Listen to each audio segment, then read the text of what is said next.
नारायण नमस्कृत्य नरं चैव नरोत्तमं देवी सरस्वती व्यासं ततो जयमुदीरयेत् नष्टप्रायेषु अभद्रेषु नित्यं भागवतसेव्या भगवते उत्तमश्लोके भक्ति भवति नैष्ठिकी कृष्णाय वासुदेवाय देवकी नंदनाय च नन्दगोपकुमारा गोविंदाय नमो नमः। मूकं करोति वाचालं पङ्गुलङ्घ्यते गिर यत्कृपातमहं वन्दे परमानन्दं माधव। श्रीमद्भागवत महापुराण पंचम स्कंद अध्याय 5। ऋषभ जी का अपने पुत्रों को उपदेश देना, स्वयं अवधूत वृत्ति ग्रहण करना। श्री ऋषभ देव जी ने कहा, पुत्रों, इस मर्त लोक में यह मनुष्य शरीर दुखमय विषय भोग प्राप्त करने के लिए नहीं है। यह भोग तो विष्टा भोजी सुकर कुकर आदि को भी मिलते ही हैं। इस शरीर से दिव्य तप ही करना चाहिए, जिससे अंतकरण शुद्ध हो, क्योंकि इसी से अनंत ब्रह्मानंद की प्राप्ति होती है। शास्त्रों ने महापुरुषों की सेवा को मुक्ति का, स्त्री संगी कामियों के संग को नरक का द्वार बताया है।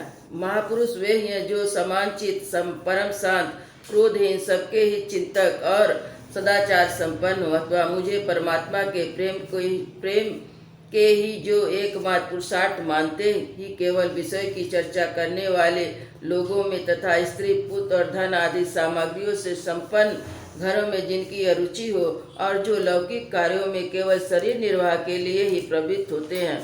मनुष्य अवश्य प्रमादवश कुकर्म करने लगता है। उसकी यह प्रवृत्ति इंद्रियों को तृप्त करने के लिए होती है। मैं इसे अच्छा नहीं समझता, क्योंकि इसी कारण आत्मा का यह असत और दुखदायक शरीर प्राप्त होता है। जब तक जीव को आत्म तत्व की जिज्ञासा नहीं होती, तभी तक अज्ञान वश देह आदि द्वारा उसका स्वरूप छिपा रहता है। जब तक वह अलौकिक वैदिक कर्मों में फंसा रहता है, तब तक मन में कर्म की वासनाएं भी बनी रहती है। इसी से देह संबंध की प्राप्ति होती है। इस प्रकार अभिज्ञा द्वारा आत्मस्वरूप के ढक जाने से कर्म वासना के वशीभूत हुआ चित्त मनुष्य को फिर कर्मों में ही प्रवृत्त करता है। अतः जब तक उसको मुझ वासुदेव में प्रीति नहीं होती, तब तक वह देह बंधन से छूट नहीं सकता।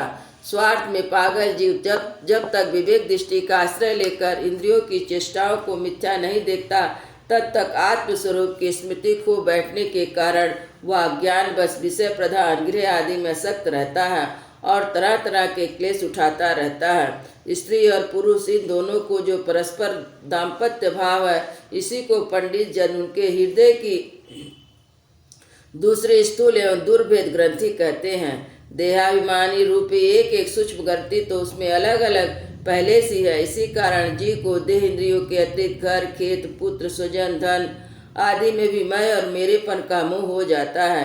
इसी समय कर्म वासना के कारण पड़ी हुई इनकी यह दृढ़ ग्रंथि ढीली हो जाती है। उसी समय यह दंपत्य भाव से निवृत्त हो जाता है और संसार के हेतुभूत अहंकार को त्याग कर सब प्रकार के बंधन से मुक्त हो परम पद को प्राप्त कर लेता है। पुत्रों, संसार सागर से पार होने में कुशल तथा धैर्य, उद्यम और सतगुण विशिष्ट पुरुषों को चाहिए कि सबके आत्मा और गुरु स्वरूप मुझ पर भगवान में भक्ति भाव रखने से, मेरे परायण रहने से, तृष्णा के त्याग से, सुख दुख आदि द्वंद्वों के सहने से जीव को सभी योनियों में ही दुख उठाना पड़ता है। इसी विचार से, तत्व जिज्ञासा से, तप से, सकाम कर्म के त्याग से, मेरे लिए कर्म करने से और मेरी कथाओं का नित्य प्रति श्रवण करने से, मेरे भक्तों के संग और मेरे गुणों के कीर्तन से, वैराग्य से, समता से, शांति से, शरीर और घर आदि में मैं मेरेपन के भाव को त्यागने की इच्छा से, अध्यात्म शास्त्र के अनुशीलन से, एकांत सेवन से, प्राण इंद्रिय और मन के संयम से, शास्त्र और सत्पुरुषों के वचन में यथार्थ बुद्धि रखने से, पूर्ण ब्रह्मचर्य से, कर्तव्य कर्मों में निरंतर सावधान रहने से, वाणी के संयम से, सर्वत मेरी सत्ता देखने से, अनुभव ज्ञान सहित तत्व विचार से और योग साधना से अहंकार रूप अपने लिंग शरीर को लीन कर दे। मनुष्य को चाहिए कि वह सावधान रहकर अविद्या को प्राप्त हृदय ग्रंथि रूप बंधन को शास्त्रों रीति से साधनों के द्वारा भली भांति काट डाले, क्योंकि यही कर्म संसार के रहने का स्थान है। तदंतर साधन का भी परित्याग कर दे। जिसको मेरे लोक की इच्छा हो अथवा मेरे अनुग्रह की प्राप्ति की परम पुरुषार्थ मानता हो, वह राजा हो या अपनी अबोध प्रजा हो, गुरु अपने शिष्य को, पिता अपने पुत्र को ऐसी शिक्षा दे। अज्ञान के कारण यदि वह शिक्षा के अनुसरण न चलकर कर्म को ही परम पुरुषार्थ मानते तो भी उन पर क्रोध ना करके उन्हें समझा बुझाकर कर्म में प्रवृत्त ना होने दे। उन्हें विषय शक्ति युक्त काम्य कर्मों में लगाना तो ऐसा ही है जैसे अंधे मनुष्य को जानबूझकर गड्ढे में ढकेल देना। इससे भला किसी पुरुषार्थ की सिद्धि हो सकती है। अपना सच्चा कल्याण किस बात में है इसको लोग नहीं जानते। इसी वे तरह तरह के भूख रावणों में फंस कर तुच्छ क्षणिक सुख के लिए आपस में बैर ठान लेते हैं। निरंतर विषय भोगों के लिए प्रयत्न करते रहते हैं। वे मूर्ख इस बात पर कुछ भी विचार नहीं करते हैं कि इस वैर विरोध के कारण नरक आदि अनंत घोर दुखों की प्राप्ति होगी। गड्ढे में गिरने के लिए उल्टे रास्ते से जाते हुए मनुष्य को जैसे आंख वाला पुरुष उधर नहीं जाने देता, वैसे ही अज्ञानी पुरुष को अविद्या में फंसकर दूसरी दुखों की ओर जाते देखकर कौन ऐसा दयालु और ज्ञानी पुरुष होगा जो जानबूझकर उसे उसी राह पर चलने के लिए या जाने के लिए प्रेरणा करे। जो अपने प्रिय संबंधी को भगवत भक्ति का उपदेश देकर मृत्यु के फांसी से नहीं छुड़ाता, वह गुरु गुरु नहीं है, स्वजन स्वजन नहीं है, पिता पिता नहीं है, माता नहीं, इष्ट देव नहीं, पति पति नहीं। इसे मेरे अवतार शरीर का रहस्य साधारण के लिए बुद्धि गम्य नहीं है। शुद्ध तत्व की मेरा हृदय है, उसी में धर्म की स्थिति है। मैंने अधर्म को अपने से बहुत दूर पीछे की ओर ढकेल दिया है। इसे से सत्पुरुष मुझे ऋषभ कहते हैं। तुम सब मेरे उस शुद्ध सत्यमय हृदय से उत्पन्न हुए हो, इसलिए मत्सर छोड़कर अपने बड़े भाई भरत की सेवा करो। उसकी सेवा करना है, मेरी सेवा करना है, यही तुम्हारा प्रजा पालन भी है। अन्य सब भूतों की अपेक्षा वृक्ष अत्यंत श्रेष्ठ है, उनसे चलने वाले जीव श्रेष्ठ है, उनसे भी कीट आदि अपेक्षा ज्ञान पशु आदि श्रेष्ठ है। पशुओं में मनुष्य और मनुष्यों में प्रथम गण, प्रथमों में गंधर्व, गंधर्वों में सिद्ध और सिद्धों में देवताओं के न्याय किन्नर आदि श्रेष्ठ है। उनसे असुर, असुरों से देवता, देवता से भी इंद्र श्रेष्ठ है, इंद्र से भी ब्रह्मा के पुत्र दक्ष आदि प्रजापति श्रेष्ठ है। ब्रह्मा जी के पुत्रों में रुद्र सबसे अधिक श्रेष्ठ है। ब्रह्मा जी से उत्पन्न हुए हैं, इसलिए ब्रह्मा जी उनसे श्रेष्ठ है। वे भी मुझसे उत्पन्न हुए और मेरी उपासना करते हैं, इसलिए मैं उनसे श्रेष्ठ हूँ। परंतु ब्राह्मण मुझसे भी श्रेष्ठ है, क्योंकि मैं उन्हें पूज्य मानता हूँ। सभा में उपस्थित ब्राह्मणों को लक्ष्य करके विप्रगण दूसरे किसी भी प्राणी को मैं ब्राह्मणों के समान नहीं समझता, फिर भी उनसे अधिक तो ना मान ही सकता हूँ।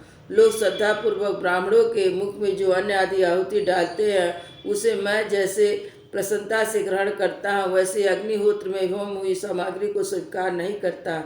जिन्होंने इस लोक में अध्ययन आदि के द्वारा मेरी वेद रूपी आदि सुंदर पुरातन मूर्ति को धारण कर रखा है, परम प्रविष्ट सतो गुण सम दम सत्य दया तप तिचिता ज्ञान आदि 8 गुणों से संपन्न है, उन ब्राह्मणों से बढ़कर और कौन हो सकता है। मैं ब्रह्मादि से भी श्रेष्ठ और अनंत हूँ, स्वर्ग और मोक्ष आदि देने को भी समर्थ रखता हूँ। किंतु मेरे अकिंचन भक्त ऐसे निष्प्रिय होते हैं कि मुझसे कभी कुछ नहीं चाहते, फिर राज आदि अन्य वस्तुओं की तो इच्छा ही कैसे कर सकते हैं। पुत्रो, तुम संपूर्ण चराचर भूतों में मेरा ही शरीर समझकर शुद्ध बुद्धि से पद पर उनकी सेवा कर, वही मेरी सच्ची पूजा है। मन वचन क्रम दृष्टि अन्य इंद्रियों की चेष्टाओं को साक्षात फल मेरा इस प्रकार पूजन है। इसके बिना मनुष्य अपने को महामोह में कालपथ से छुड़ा नहीं सकता। श्री सुखदेव जी कहते हैं, राजन, ऋषभ देव जी के पुत्र अपनी स्वयं सब प्रकार से सुशिक्षित थे, फिर भी लोगों को शिक्षा देने के उद्देश्य से महाप्रभावशाली परम सूर्यदेव भगवान ऋषभ ने उन्हें इस प्रकार उपदेश दिया। ऋषभ देव जी के सब पुत्रों में भरत सबसे बड़े थे। वे भगवान के परम भक्त और भक्तों के परायण थे। ऋषभ देव जी ने पृथ्वी का पालन करने के लिए उन्हें राजगद्दी पर बैठा दिया। स्वयं उपशमशील निवृत्ति परायण महामुनियों के भक्ति ज्ञान और वैराग्य परमहंसों की चित्त धर्मों की शिक्षा के लिए बिल्कुल विरक्त हो गए।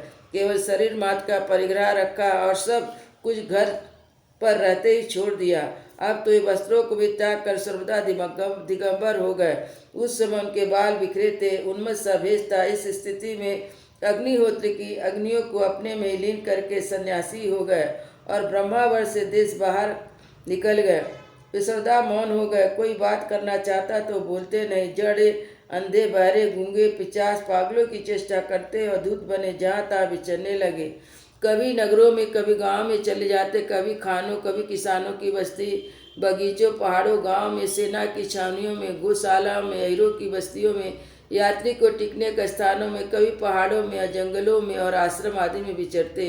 वे किसी भी रास्ते से निकलते हो जिस प्रकार वन में विचरने वाले हाथी को मक्खियाँ सताती है, उसी प्रकार मूर्ख और दुष्ट लोग उनके पीछे हो जाते और उन्हें तंग करते। कोई धमकी देते, कोई मारते, कोई थूक देते, कोई ढेला मारते, कोई विष्टा और धूल फेंकते, कोई अधोवायु छोड़ते, कोई खोटी खरी सुनाकर उनका तिरस्कार करके, किंतु इन सब बातों पर जरा भी ध्यान नहीं देते। इसका कारण यह था कि भ्रम से सत्य कहे जाने वाले इस मिथ्या शरीर में उनकी हमता ममता तनिक भी नहीं थी। बेकार कारण से पूर्ण रूप संपूर्ण प्रपंच के साक्षी होकर अपने परमात्मा स्वरूप में स्थित थे, इसलिए अखंड चित्रवृत्ति से अकेले ही पृथ्वी पर विचरते रहते थे। जब उनके हाथ पैर छाती लंबी लंबी बाहें कंधे गले मुख आदि अंगों की बनावट बड़ी सुकुमार थी। उनका स्वभाव से सुंदर मुख स्वाभाविक मधुर मुस्कान से फिर मनोहर जान पड़ता था। नेत्र नवीन कमल दल के समान बड़े हुए सुहावने विशाल एवं कुछ लाली लिए लिए थे। उनकी पुतलियां शीतल और संताप हारणी थी। वे नेत्र के कारण बड़े मनोहर जान पड़ते थे। कपोल कान नासिका छोटे बड़े न होकर समान एवं सुंदर थे। उनके अस्फुट हास्य मनोहर मुखार बिंदु शोभा को देखकर पूर्ण नारियों के चित्त को कामदेव का संचार हो जाता था। यदि उनके मुख के आगे जो भूरे रंग की लंबी लंबी घुंघरारी लटे लटकी रहती थी, उनके महान भार अवधूत के समान धूलि दूषित देह के कारण ग्रहग्रस्त मनुष्य के समान जान पड़ते थे। जब भगवान ऋषभदेव ने देखा कि जनता योग साधना में विघ्न रूप है, इससे बचने का उपाय भीभत्स वृत्ति से रहना है, तब उन्होंने अजगर वृत्ति धारण कर ली। वे लेटे ही लेटे खाने पीने चबाने मल मूत्र त्याग करने लगे। वे अपने त्यागे हुए मल में लोट लोट कर शरीर को उसी में सान लेते, किंतु उनके मन से दुर्गंध नहीं आती, बड़ी सुगंध थी और वायु सुगंध को लेकर चारों ओर 10 योजन तक सारे देश को सुगंधित कर देती थी। इसी प्रकार गौ मृग काक आदि की वृत्तियों को स्वीकार कर उन्हीं के समान कभी चलते, कभी खड़े खड़े, कभी बैठे, कभी लेटे लेटे खाने पीने मल मूत्र का त्याग करने लगते थे। परिचित परमहंसों को त्याग के आदर्श की शिक्षा देने के लिए इस प्रकार मोक्षपति भगवान ऋषभदेव ने कई तरह की योग चर्चाओं का आचरण किया। वे निरंतर सर्वश्रेष्ठ महान आनंद का अनुभव करते रहते थे। उनकी दृष्टि में निरुपाधिक रूप संपूर्ण प्राणियों की आत्मा अपने आत्मस्वरूप भगवान वासुदेव से किसी प्रकार भेद नहीं था, इसलिए उनके सभी पुरुषार्थ पूर्ण हो चुके थे। उनके पास आकाश गमन मनोज मन की गति के समान इस शरीर को भी इच्छा करके स्वतंत्र पहुंच जाना, अंतर्धान पर काया प्रवेश, दूसरे के शरीर प्रवेश करना, दूर की बातें सुन लेना, दूर के दृश्य देख लेना आदि सभी प्रकार की सिद्धियां अपने आप ही सेवा करने आई, परंतु उन्होंने उनका मन से आदर या ग्रहण नहीं किया। वृंदावन बिहारी लाल की जय। अयोध्या श्री राम लला की जय। गुरु